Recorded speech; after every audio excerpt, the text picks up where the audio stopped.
দার্জিলিংয়ে তৃতীয় দিনেও বৃষ্টি কমল না। এই বৃষ্টির মধ্যেই আমরা সকাল 10:30 নাগাদ সিটংয়ের উদ্দেশ্যে বেরিয়ে পড়লাম। হোটেলের স্টাফেদের সাহায্যে আমরা একটা গাড়ি নিয়ে টিভি টাওয়ার স্পটে এলাম।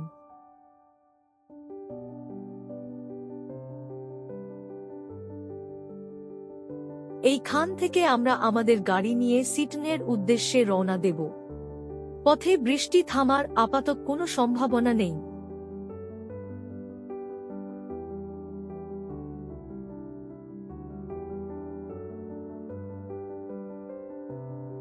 দার্জিলিংয়ে বৃষ্টির মধ্যেও প্রাকৃতিক সৌন্দর্যের কোনো ঘাটতি হয় না। কোনো কোনো জায়গায় আবার ছিটেফোঁটা বৃষ্টি নেই। বৃষ্টির পরে প্রকৃতি যেন আরও সবুজ হয়ে উঠেছে, অসাধারণ পরিবেশ।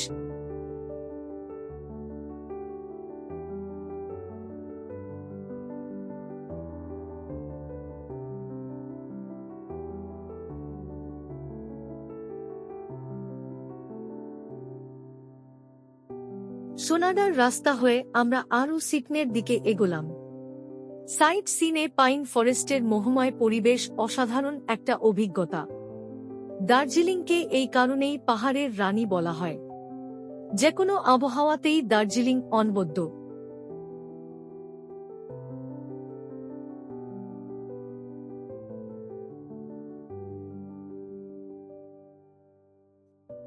রাস্তাতে আরও রোমাঞ্চকর এক অভিজ্ঞতা। সম্পূর্ণ রাস্তা নির্জন এবং আমাদের ড্রাইভার ভাইয়ের অপরিচিত। কিন্তু ড্রাইভার ভাই তাতে কিছুমাত্র বিচলিত না হয়ে আমাদের সঠিক জায়গায় নিয়ে গেলেন।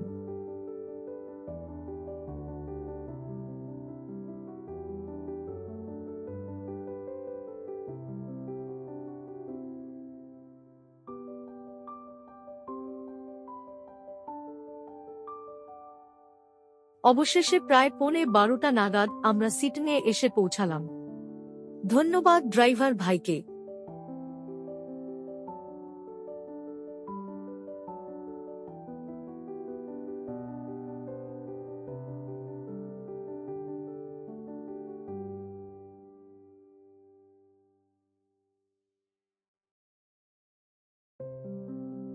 হোমস্টেটি ছোট হলেও পরিষ্কার পরিচ্ছন্ন। হোটেলের কেয়ারটেকার ভদ্রলোকটিও বেশ হেল্পফুল।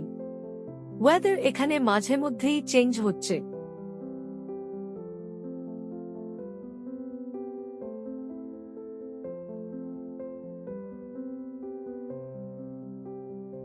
বৃষ্টির কারণে হোমস্টের ব্যালকনি থেকেই বাইরের অপূর্ব দৃশ্য উপভোগ করলাম।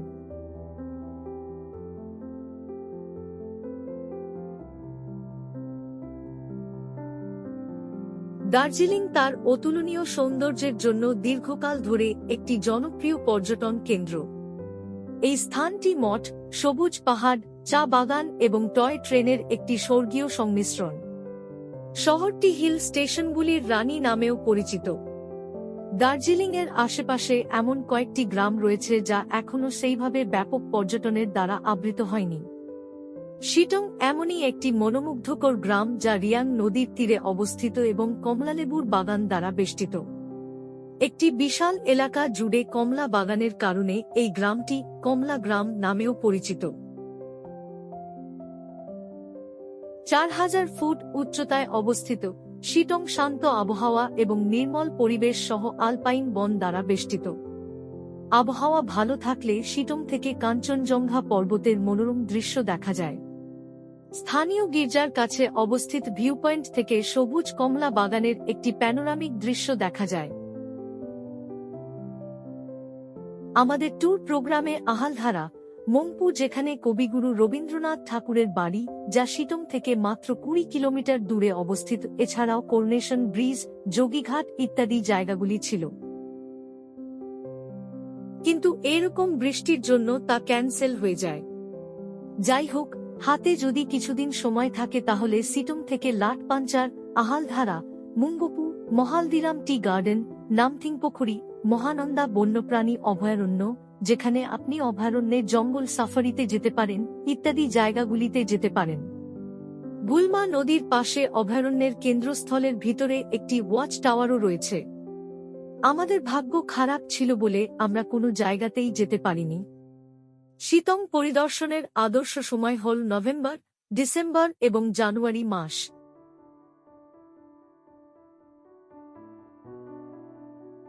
কমলা দিয়ে ঢেকে থাকা গাছগুলি দেখার এটাই সর্বোত্তম সময়। স্থানীয় বাসিন্দারা ডিসেম্বরের শেষের দিকে এবং জানুয়ারির শুরুতে ফল সংগ্রহ করে।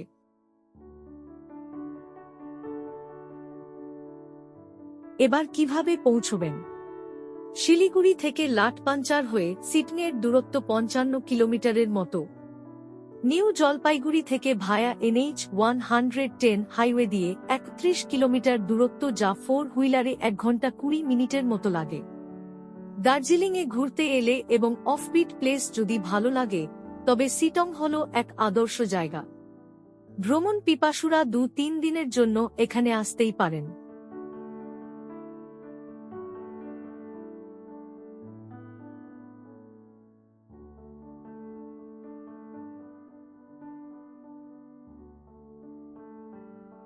দুপুর 2টা নাগাদ আমরা লাঞ্চ করতে এলাম। কুক ভদ্রমহিলা ও হোটেলের স্টাফ ভদ্রলোকটি অত্যন্ত আন্তরিকভাবে আমাদের খাবার পরিবেশন করলেন।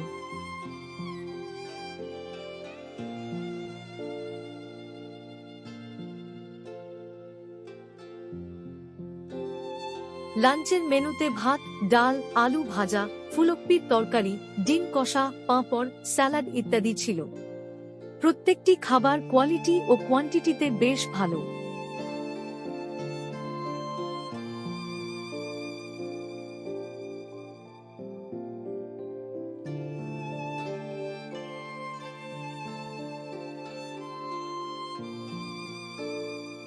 তৃপ্তি করে খাবার পর একটু দিবানিদ্রা। বিকেলেও কিছু করার নেই। বৃষ্টি যেন ঠিকই করে নিয়েছিল যে সে থামবে না।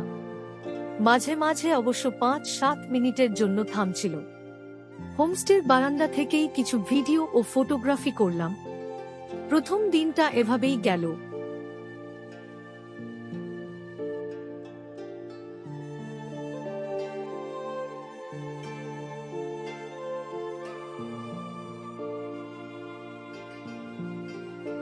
আজ 22শে মার্চ। আজই আমাদের দার্জিলিং থেকে নিউ জলপাইগুড়ি হয়ে বাড়ি ফেরার দিন। সকাল থেকে ওয়েদার মনোরম। কিছু ফটোগ্রাফি ও ভিডিও করে আমরা 9:30 নাগাদ ব্রেকফাস্টের জন্য রেডি হলাম।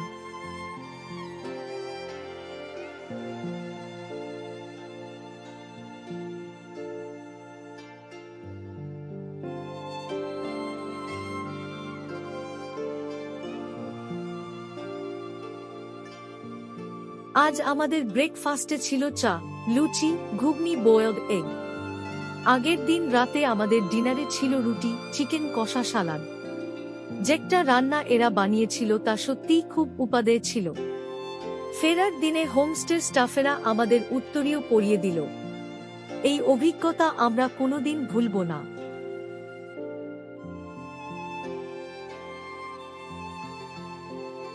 সিট নিয়ে এলে আপনারা অনায়াসে এই সরোজ হোমস্টেতে থাকতে পারেন।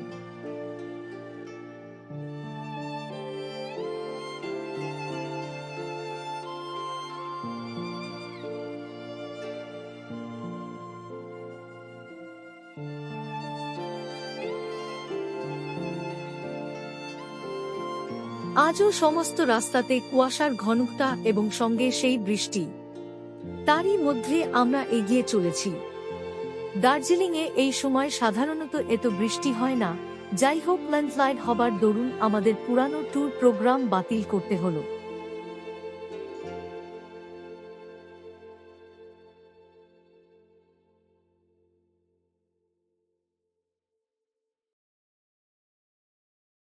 আজ আমাদের পুরনো ট্যুর প্রোগ্রামটি ক্যান্সেল হবার ফলে আমরা নিউ জলপাইগুড়ি যাবার পথে চিমনি পার্ক, হনুমান চক, গোর্খাল্যান্ড টেরিটোরিয়াল অ্যাডমিনিস্ট্রেশনের গিদ্ধা পাহাড় বা ইগলস ক্লিফ এইসব জায়গাগুলি দেখব। নেতাজি মিউজিয়াম ইনক্লুড থাকলেও আমরা সেখানে যাইনি।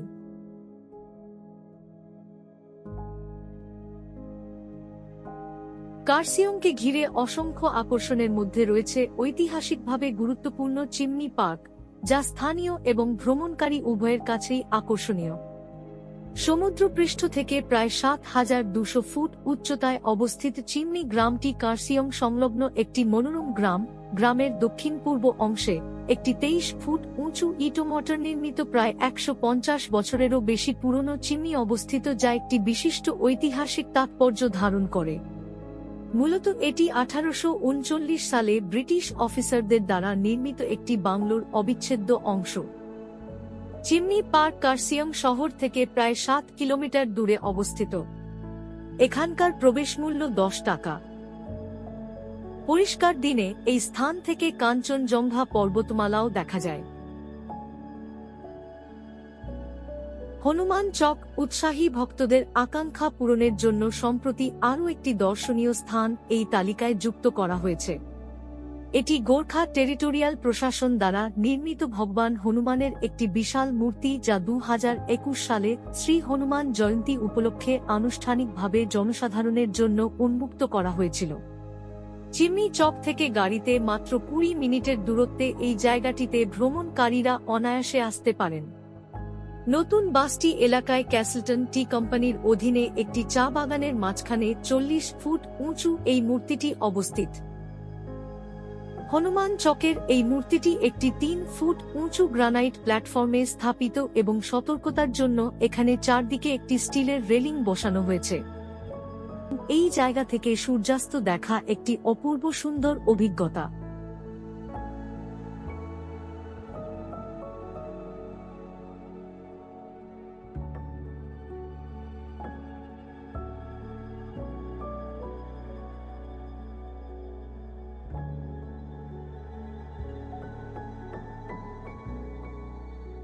গিদ্দা পাহাড় ভিউ পয়েন্ট ভারতের পশ্চিমবঙ্গের কার্শিয়ংয়ের মনোরম শহরে অবস্থিত। হিমালয়ের মনোরম দৃশ্য এবং সবুজ চা বাগানের জন্য পরিচিত এই ভিউ পয়েন্টটি প্রকৃতি উৎসাহী এবং ফটোগ্রাফারদের জন্য একটি স্বর্গ। ৪,৮৬৪ ফুট উচ্চতায় অবস্থিত গিদ্দ পাহাড়, যা ইগলের ক্রেক নামেও পরিচিত, আশেপাশের পাহাড় এবং উপত্যকার একটি মনোরম দৃশ্য উপস্থাপন করে। গোর্খাল্যান্ড টেরিটোরিয়াল প্রশাসনের পর্যটন বিভাগ প্রায় ১,৯৩,০০,০০০ টাকা ব্যয়ে গিদ্দা পাহাড়কে একটি পর্যটন গন্তব্য হিসাবে গড়ে তুলছে। কার্সিয়ং থেকে শিলিগুড়ির দিকে প্রায় ৪ কিলোমিটার দূরে অবস্থিত গিদ্দা পাহাড় গ্রামের ভৌগোলিক এলাকা আনুমানিক ৯৭ হেক্টর এর মতো। গিদ্দা পাহাড় বা Eagles Cliff view point Netaji Subhas Chandra বসুর জাদুঘরের কাছাকাছি। ভিউ পয়েন্টটি উঠতে রাস্তার পাশের ডান দিক থেকে সিঁড়ি ব্যবহার করা যেতে পারে।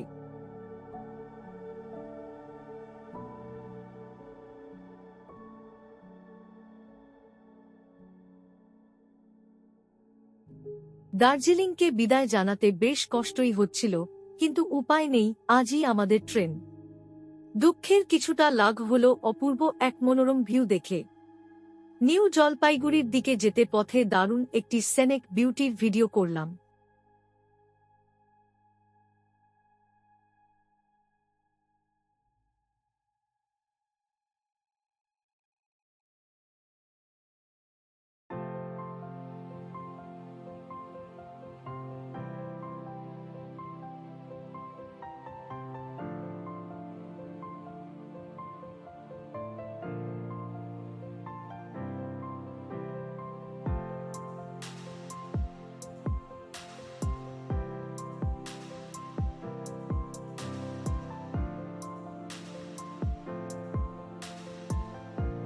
এবার রোহিণী টোল ট্যাক্স হয়ে আমরা নিউ জলপাইগুড়ির দিকে চললাম।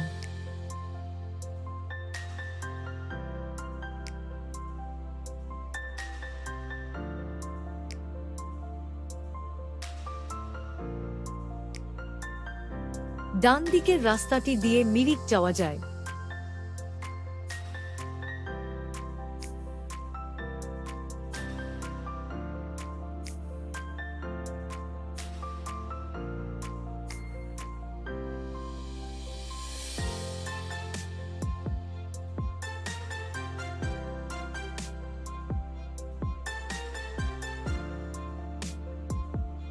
অবশেষে দুপুর ২:৩০ নাগাদ আমরা নিউ জলপাইগুড়িতে পৌঁছালাম।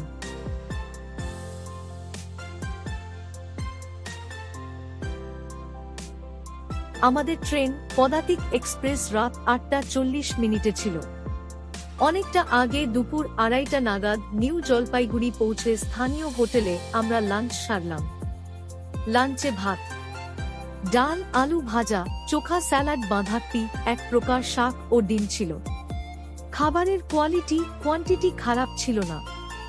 এগ রাইস প্লেট নিল 60 টাকা। এরপরে এতটা সময়ের জন্য আমরা খাবার হোটেলের পাশেই একটা হোটেলের ছোট রুম 300 টাকায় ভাড়া নিলাম। অনেক যাত্রী যদি বেশ কিছুটা সময় আগে চলে আসে তাহলে এখানে রুম ভাড়া করে কিছুক্ষণ সময় কাটিয়ে যায়। বিকেল 4:30 নাগাদ আমরা বিখ্যাত হংকং মার্কেটের উদ্দেশ্যে রওনা দিলাম। গাড়ি ভাড়া নিল 30 টাকা পার হেড। 15-20 মিনিটের মতো লাগে এখানে পৌঁছাতে। ব্যস্ত রাস্তাঘাট, চারিদিকে নানা ধরনের দোকানের সমাহার দেখতে বেশ ভালোই লাগছিল। শিলিগুড়ির হংকং বাজারের উৎপত্তি যদিও কিছুটা অস্পষ্ট, তাও 1960-এর দশকের শেষের দিকে বা 1970-এর দশকের গোড়ার দিকে তৈরি হয়েছিল বলে মনে করা হয়। কিছু জিনিসপত্র এখান থেকে কেনা হলো। হাতে বেশ কিছুটা সময় থাকার দরুন আমরা এখানে বেশ নামকরা নেতাজি টি স্টলটিতে চা খেয়ে আশেপাশের মার্কেটে ঘুরলাম। বিশাল আয়তনের মার্কেটটি মূলত চীনা আমদানিকৃত পণ্যের পাশাপাশি থাইল্যান্ড, নেপাল এবং অন্যান্য স্থান থেকে আনিত পণ্য সামগ্রী বিক্রির জন্য পরিচিত। আন্তর্জাতিক ব্র্যান্ডযুক্ত পোশাক থেকে শুরু করে বৈদ্যুতিন গ্যাজেট পর্যন্ত এই বাজারে প্রচুর সংখ্যক দোকান রয়েছে।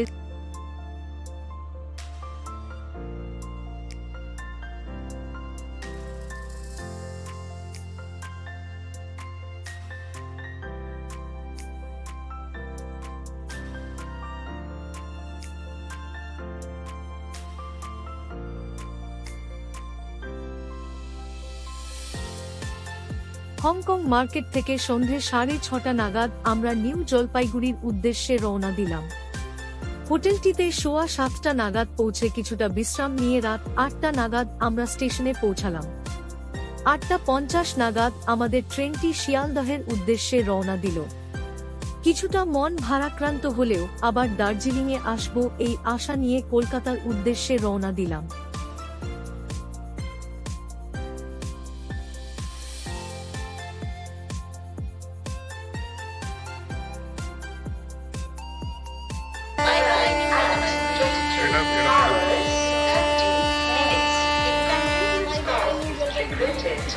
দার্জিলিং সব টাকা আমার টাকা